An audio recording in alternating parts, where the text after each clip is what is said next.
Today, I'm going to teach you guys the best way to breed, well, just basically to get villagers in Stranded.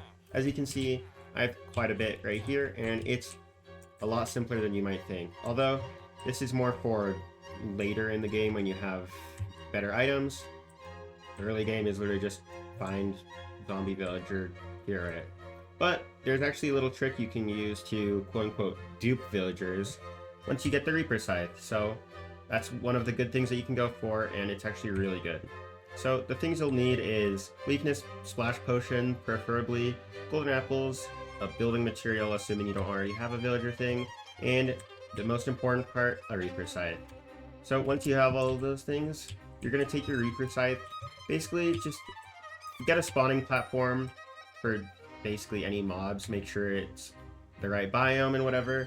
Go kill some zombie villagers with your Reaper Scythe, and they will drop a soul on the ground, and you'll want to go just pick that up. And then, once you have enough, which is 3 of them, assuming you don't have like a Reaper mask, then you're ready. And I'm just going to build my own little villager area over here just for the purpose of this guide, but you guys can have your own little villager area, and you can do it however you want. I'm just going to make a little box for this one. So once you have your area or whatever, hopefully it's a lot bigger than this, at least like this big if you're gonna do it the box way. Or you can split it up into like columns where you just push them in, but this way works too. You just take your Reaper Scythe, and then you right click and you spawn them in, you splash them, and then you give them the golden apples, and it actually works, even though it doesn't look like it. And then, this is a very important part, make sure you don't go too far away so they teleport you, and you can't just stand still and do nothing. You have to be actively like jumping around, punching, and stuff like that, because your summons will despawn if you just don't move and you just AFK. So it's a little bit annoying, but it's a lot better than trying to get zombie villagers to spawn and then like using waterways or something like that to push them into your like villager area or whatever. This is a lot simpler. And so basically what you do is you just sit here and wait.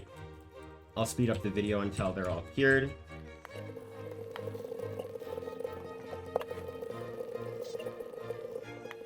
Sometimes some of them will take a little bit longer than other ones. The time is pretty random, so you just have to be patient and keep on moving. As you can see, they won't like try to attack it and convert it back into a zombie village or anything. They're perfectly fine.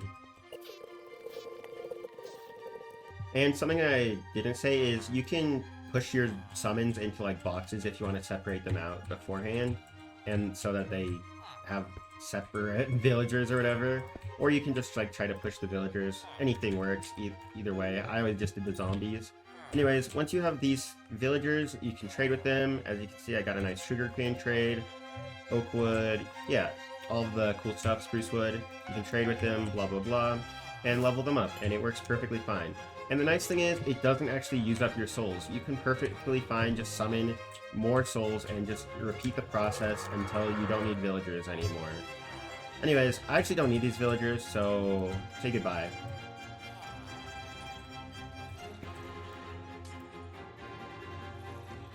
Anyways, thanks for watching. If you guys want more guides, then make sure to comment down below and subscribe.